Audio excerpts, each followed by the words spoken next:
cuando recibe el espaldarazo, el respaldo de este sector de los, del sector empresarial, de este sector de los empresarios, Yasmín. Justamente, es lo que te decía hace un momento, ¿no? Me parece importante resaltar que lo presentado es esa parte de una obligación, pues, del Ejecutivo, ¿sí?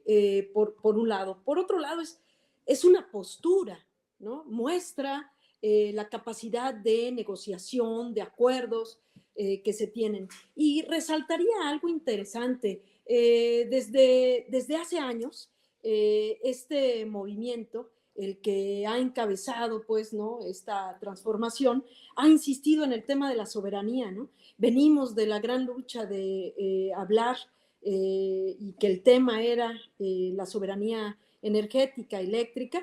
Estamos ahora hablando también de la importancia de la soberanía alimentaria y llevamos años, pues, o sea, ustedes recordarán, por ejemplo, que como movimiento, sin maíz no hay país, ¿no? Es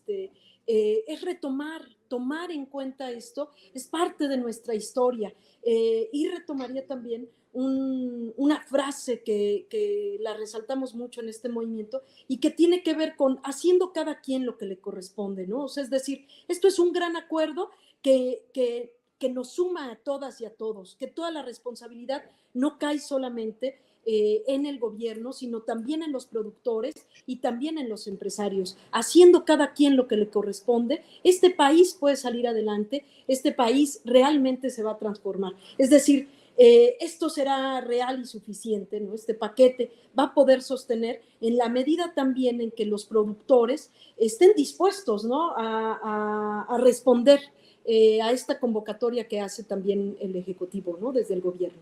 Así es. Profesora, después de este acuerdo, ¿qué? Hay que barajearla despacio. O sea, hay un acuerdo, se plantean, se establecen objetivos, pero ¿y luego qué? ¿Cómo lo va a definir, a percibir, a digerir el mexicano de a pie? Pues mira, Yasmín comentaba algo muy importante. Todos debemos tener debemos tener conciencia de la función social que nos corresponde. En este caso, hablaba del problema internacional porque se está viviendo una crisis sin precedentes y es una crisis en la oferta, no en la demanda. De ahí que se dé este proceso inflacionario. Entonces, los productores nacionales, más allá de sus posicionamientos políticos, tienen que responder también a la lógica que están ahora ejecutando, ¿no? Porque ¿cómo vamos a abastecer la demanda que se presenta en este país si los circuitos comerciales internacionales, con esta lógica de liberar los capitales, ya se encuentra obstruida? Yasmín decía, soberanía alimentaria, perfecto. Y por eso es que ya quedó en crisis el modelo neoliberal, porque ya no podemos seguir importando. ¿Se acuerdan ustedes esta típica frase de ¿para qué producir si podemos importar más barato? Eso ya quedó en evidencia de que no se puede, porque China ha logrado ya ellos poder tener una dinámica económica al interior y vemos que las principales 5 cadenas productivas están vinculadas con China.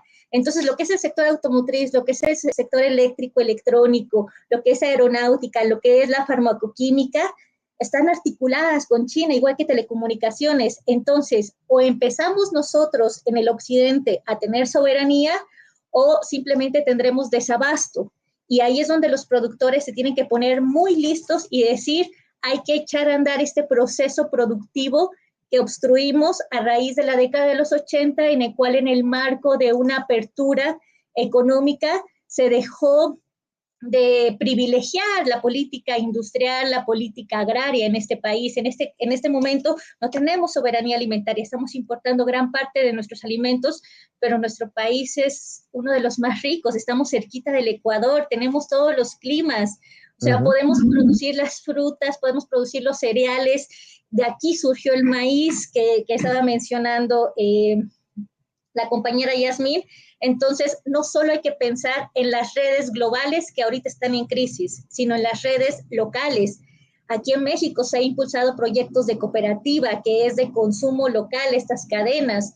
¿Qué está pasando? ¿Cómo los podemos ir impulsando? Porque si no, o sea, tendremos un desabasto. En la Ciudad de México hay sector productivo alimentario en Milpa Alta, en Xochimilco, y en el interior de la República, pues el terreno fértil es más vasto, ¿no? Entonces hay que redirigir nuestra política de producción porque ya no podemos seguir dependiendo del exterior.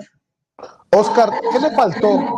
Si algo le faltó a este acuerdo, bueno, que parece que se puede ampliar, se puede mejorar, se puede, no sé, perfeccionar.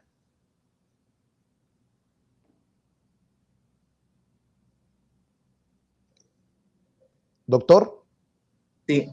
por alguna razón. Perdón, sí, ya ahora estamos. sí te escucho. Sí, es un paquete integral.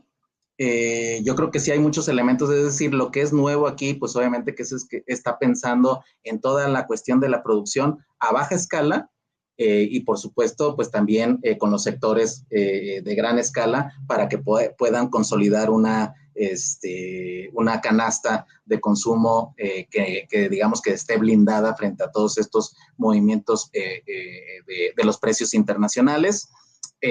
Yo creo que también ahí tenemos pues elementos interesantes que tienen que ver con la parte de la distribución, esto que se mencionó de seguridad en las carreteras, además en materia de comercio exterior, eliminar ciertos aranceles, es decir, empezamos a ver un Estado que empieza a recordar que tiene más acciones que nada más quedarse mirando a los procesos de autoajuste supuesto de automáticos del mercado. Entonces, el mismo secretario de Hacienda dice, vamos a ver su efecto, porque aquí hay una variable interesante que es el asunto de las expectativas. El fenómeno de la inflación tiene una característica muy interesante. Estas cuestiones estructurales de la guerra, la pandemia, etcétera, por supuesto que la inician, pero una vez iniciada hay un asunto de expectativas que se van, digamos que haciendo ahí, se pueden llegar a hacer una bola de nieve, en el sentido de que pues muchos sectores también privados empiezan a aprovechar ese momento para ir elevando también sus precios e ir generando ahí la posibilidad de que tengan ganancias extraordinarias. Entonces, el acuerdo tiene como objetivo también frenar esta posibilidad, ¿no? Es decir, bueno, pensemos en el conjunto de la economía y no nada más las ganancias particulares. Entonces, quizá frente a esta pregunta en particular, pues yo diría que si bien están considerado el asunto del autoconsumo con los productores locales, y que esto eleve también la oferta y que permita ahí equilibrar esas presiones. Creo que también podríamos decir que haría falta profundizar en el asunto también de cooperativas en el sentido de distribución, pensar también en el asunto de que pues del campo a la ciudad hay muchas cosas que discutir y en la ciudad también las cooperativas tienen una noción ahí interesante de actuar. Yo diría que en 6 meses, como lo dijo el secretario de Hacienda, vamos a ver los primeros resultados y dependiendo de ahí también podemos hacer una evaluación de cómo ha funcionado, pero también qué más cosas podemos hacer, es decir, qué nuevo terreno podemos ganar en la economía en general en materia desde la perspectiva del sector social. Yasmín.